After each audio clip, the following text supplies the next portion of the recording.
30,000 feet, two F-22 Raptors locked their missiles onto a crippled civilian airliner. The unthinkable order was given. Major Nathan Reed's finger hovered over the trigger, but before he could fire, a hauntingly calm female voice broke over the classified military frequency.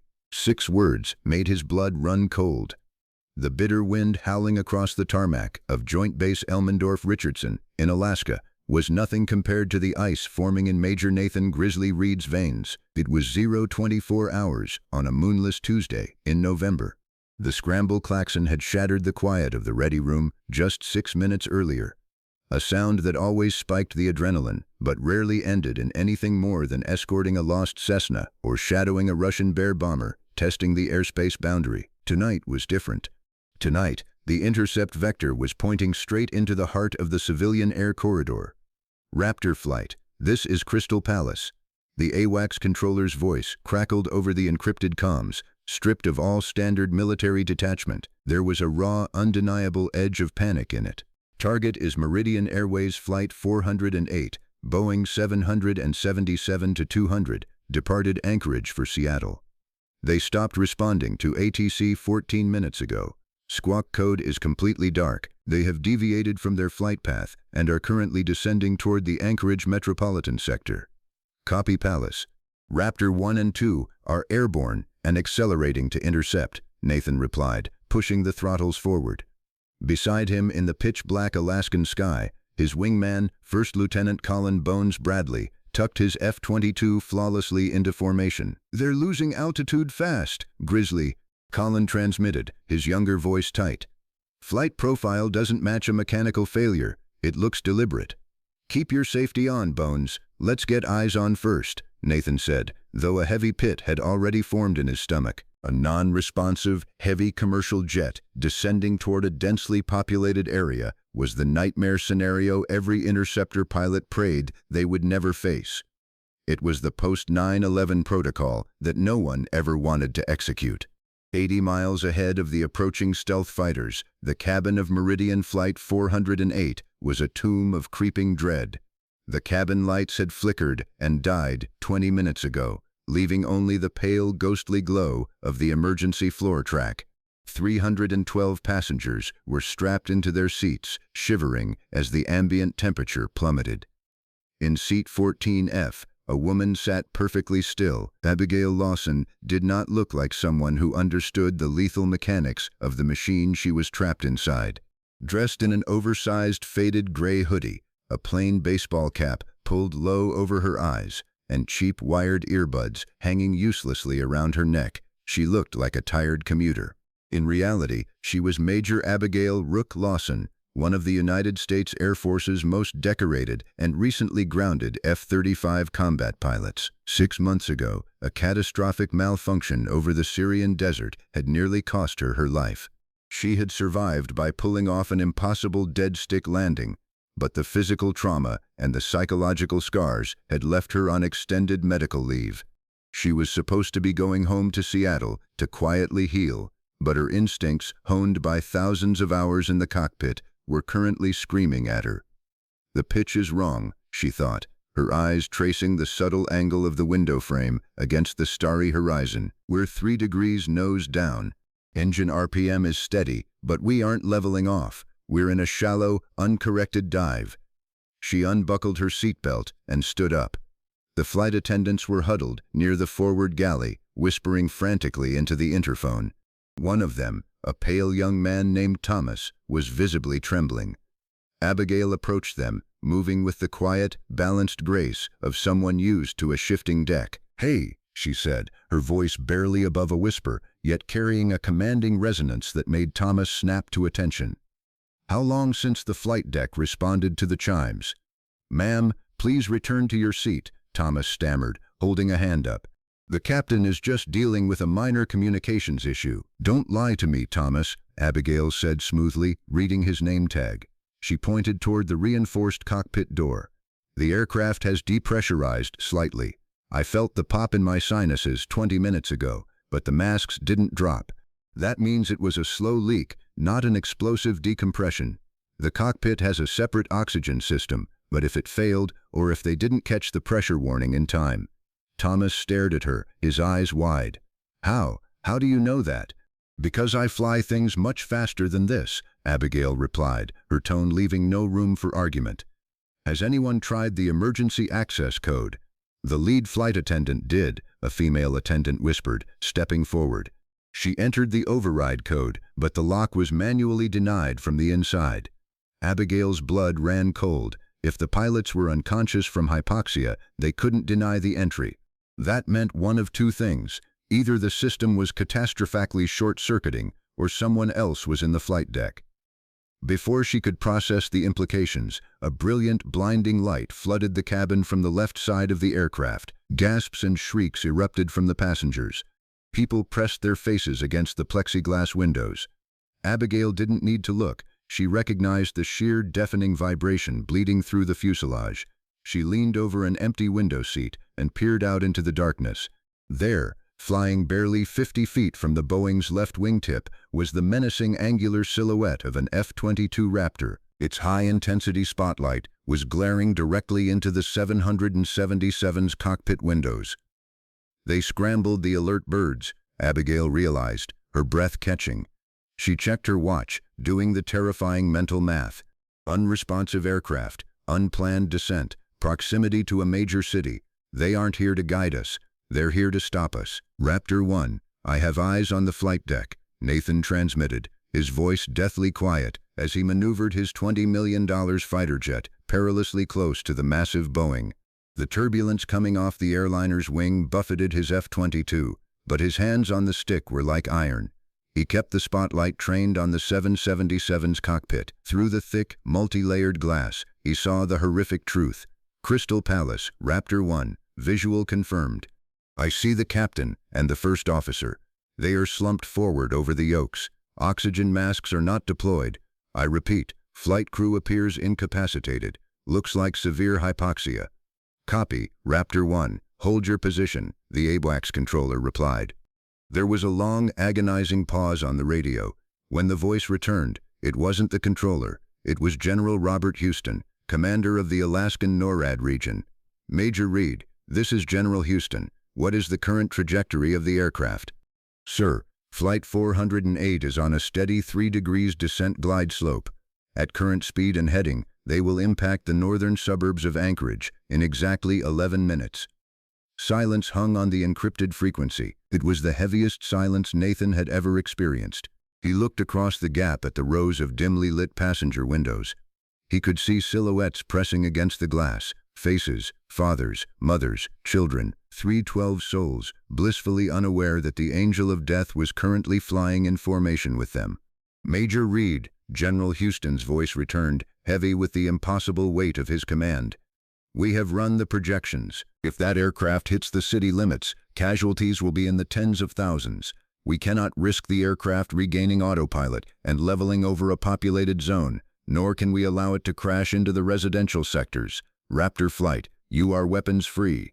I repeat, you are cleared to engage Meridian Flight 408. Bring it down over the water before it crosses the coastline. May God forgive us. Nathan closed his eyes for a fraction of a second. Copy command. Raptor 1 is engaging. He thumbed the weapon selector on his flight stick. The internal weapons bay doors of the F-22 snapped open, exposing the AIM-120 AMRAAM missiles. The targeting computer hummed, locking onto the massive heat signature of the Boeing's twin engines. A solid green box appeared on his heads-up display. A high-pitched, steady tone filled his headset. He had the lock.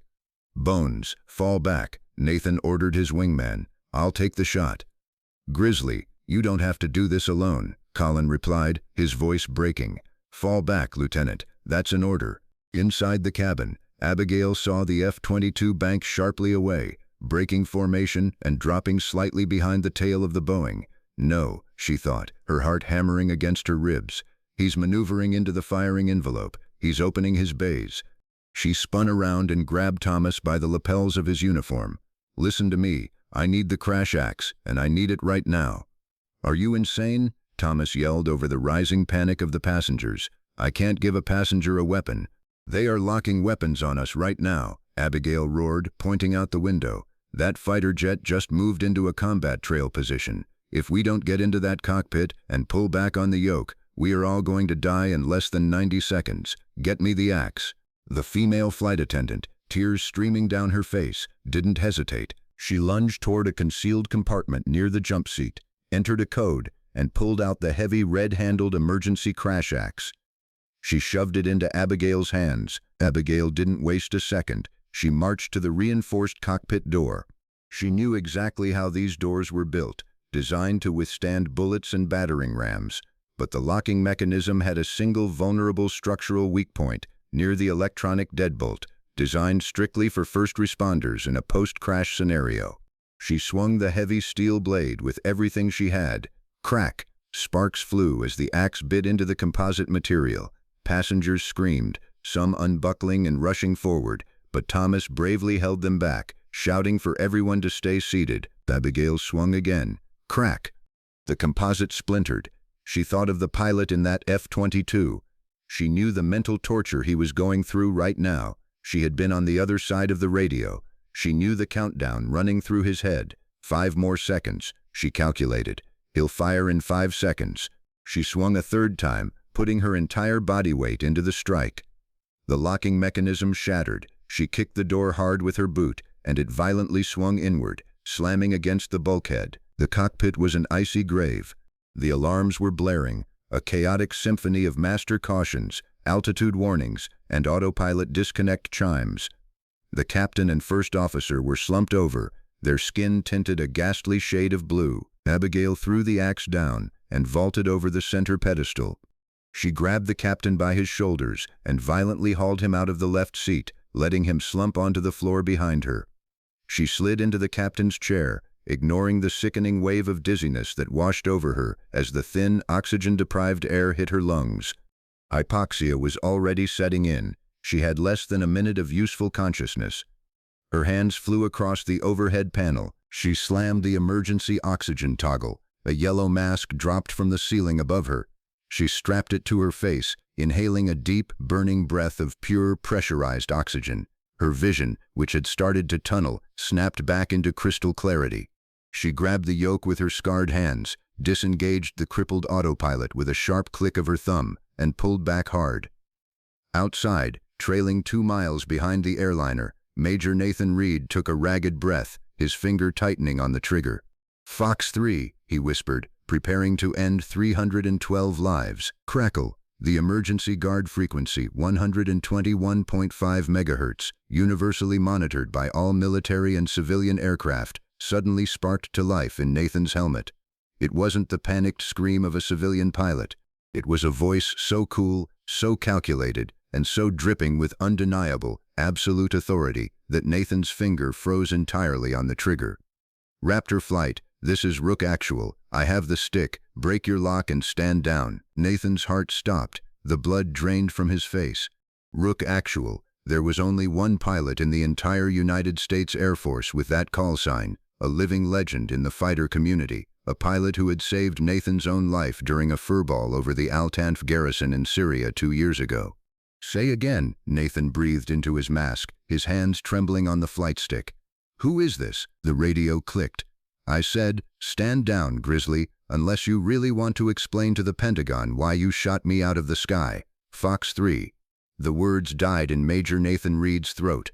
His thumb, resting with pressure on the weapon release button, froze. The targeting tone screaming in his headset was completely drowned out by the impossibly calm, familiar voice on the guard frequency. Rook Actual. Nathan's mind violently shifted gears. He forcefully ripped his thumb away from the stick, disengaging the firing sequence. The internal bays of his F-22 Raptor snapped shut with a heavy mechanical thud. The green kill box on his heads-up display vanished. "Palace, Palace, abort, abort!" Nathan shouted over the encrypted command net, violently pulling the Raptor into a steep vertical climb to bleed off speed and avoid overshooting the Boeing. "Target is no longer hostile. I repeat, the pilot in command is friendly." Deep inside the Cheyenne Mountain complex, General Robert Houston stood rigidly over the radar scopes.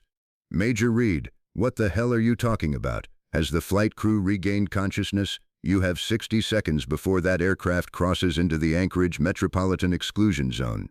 "General, the original flight crew is down." Nathan transmitted, his breathing heavy as he inverted the F-22 and pulled a punishing 6G split-S maneuver to tuck right back onto the airliner's wing. He shined his spotlight into the shattered cockpit window. There, sitting in the captain's seat with a yellow emergency oxygen mask strapped over her face, wearing a faded gray hoodie, was the unmistakable silhouette of a woman. She flashed a quick, sharp hand signal toward his jet, a highly classified tactical gesture used exclusively by USAF fighter squadrons to indicate a secure positive ID. Command, the pilot currently flying Meridian Flight 408 is Major Abigail Lawson, callsign Rook. She's one of ours, sir. She was a passenger. A stunned silence fell over the NORAD command net. Even General Houston, a man who had navigated the darkest days of the Cold War, was momentarily speechless. Abigail Lawson was a legend at Nellis Air Force Base. Everyone knew the story of the F-35 pilot who had glided a dead multi-million-dollar jet into a Syrian dust storm to save classified avionics from falling into enemy hands. Major Lawson, Houston's voice finally crackled over the emergency frequency, the tension palpable. This is NORAD command. Do you have positive control of the aircraft? Inside the freezing cockpit, Abigail gripped the Boeing's massive yoke. It felt entirely alien compared to the surgical side stick of an F-35. The controls were sluggish, heavy, and fighting her every input. The massive 777 was plummeting at 3,000 feet per minute, the altimeter spinning wildly through 14,000 feet. The dark, jagged peaks of the Chugach Mountains were looming just ahead. Command, Rook Actual. I have the stick, but I do not have trim. The autopilot disconnect sheared a relay. I am flying manually, and she is heavy, Abigail replied, her voice muffled slightly by the rubber oxygen mask. Flight attendants are securing the original crew with portable O2 bottles. I need a heading to Ted Stevens International, and I need it yesterday. Grizzly, guide her in, Houston ordered, the relief evident in his voice. Clear the airspace. Get that bird on the ground. Copy that, Rook. It's Grizzly. Turn left, heading 290. You're going to have to pull hard to clear the ridge. Copy 290. Pulling now. Abigail braced her boots against the rudder pedals and pulled back on the heavy yoke with every ounce of upper body strength she possessed. The physical strain was immense. Her shoulders, still healing from her crash 6 months prior, screamed in agony. The massive Boeing groaned, the airframe shuddering violently as the nose slowly, painfully began to pitch upward.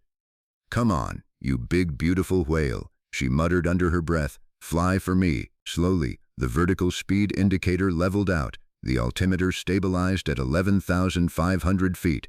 The immediate threat of the mountain ridge slipped beneath their belly, the jagged snow-capped peaks clearing the landing gear by less than 1,000 feet. In the cabin, the sudden leveling of the aircraft sent a ripple of terrified relief through the passengers. Thomas, the flight attendant, was kneeling in the aisle, gripping a seat armrest with white knuckles, quietly whispering a prayer. But inside the cockpit, the nightmare was far from over. A master caution alarm suddenly cut through the air, flashing a brilliant, blinding amber across the central displays. Abigail's eyes darted to the ISIS, engine indicating and crew alerting system, screen. Grizzly, I have a cascading electrical failure. Whatever shorted the pressurization system is eating through the main bus. I'm losing the fuel transfer pumps. Talk to me, Rook. What's your fuel state? Nathan asked, pulling his F-22 in tighter. The wings are full, but the center tank transfer valves are dead. Abigail read the displays, her heart hammering. The engines are burning what's left in the feeder tanks. I've got maybe 3 minutes of fuel left before the lines run dry. You're 30 miles from Ted Stevens, Nathan said, doing the brutal math in his head. You won't make it on 3 minutes of thrust. Then we're going to be a glider, Abigail said coldly. Less than 60 seconds later, the massive Pratt & Whitney engine on the left wing surged, sputtered, and spooled down. A terrifying asymmetric yaw violently jerked the nose of the plane. Abigail stomped on the right rudder pedal to keep the aircraft straight, fighting the dead weight of the giant engine. Before she could even trim out the yaw, the right engine coughed and died. The low, comforting hum of the jet engines vanished. The cabin was plunged into total darkness. The only sound left was the terrifying rushing roar of the freezing wind tearing over the fuselage. "Command, Meridian 408 is dead stick. Both engines have flamed out," Nathan reported, watching the massive airliner go completely dark against the night sky. Deploying the ram air turbine beneath the belly of the 777, a small wind-driven propeller dropped into the slipstream, spinning frantically to generate the bare minimum hydraulic pressure required to move the flight controls. It was a fail-safe, but it made the controls feel like they were encased in concrete. "Rook, you are 26 miles from the threshold of runway 15. Nathan's voice remained steady, the ultimate professional, even as he watched his friend fall from the sky. "Your glide ratio is roughly 18-1. You are at 10,000 feet. You are right on the edge of the envelope." "I know the math, Grizzly," Abigail grunted, her arms shaking violently as she fought the heavy yoke. "I need you to stay on my wing. Tell me my alignment. I don't have ILS. My screens are dark. I am flying entirely by the seat of my pants. I've got you. Nose down 2 degrees. Maintain 210 knots. If you get too slow, you'll stall, and you don't have the altitude to recover." Over Anchorage, the sirens were screaming. Ted Stevens International Airport had ceased all operations. A massive armada of fire trucks, ambulances, and emergency response vehicles lined the runway, their flashing red and blue lights painting the tarmac in a chaotic strobe. The FAA tower controller, Michael Vance, stared at his radar screen in disbelief. The transponder was dead. He was tracking a primary radar return, a 300-ton piece of metal falling silently toward his city. In the cabin of Flight 408, the silence was suffocating. Without engine power, the aircraft was eerily quiet. Passengers held hands, strangers embraced. Thomas stood at the front of the cabin, shouting over the wind noise. "Brace positions. Everyone, heads down. Stay down." In the cockpit, Abigail wiped a bead of cold sweat from her forehead. She could see the sprawling lights of Anchorage appearing over the horizon. Directly in the center of the city glow was a long, dark strip of black tarmac. "Runway 15, 15 miles. Rook, altitude 6,000, Nathan called out, his F-22 drifting just a few feet from her window. "You are drifting slightly right of the center line. Left rudder, gentle bank, correcting." Abigail gritted her teeth. The physical exhaustion was overwhelming. Every tiny adjustment required her entire body to push the controls. 10 miles. Altitude 4,000. Speed is 215 knots. "You are looking perfect, Rook. You are right in the groove." "When do I drop the gear, Grizzly?" "Hold it. The drag will kill your speed. Wait until you cross the outer marker."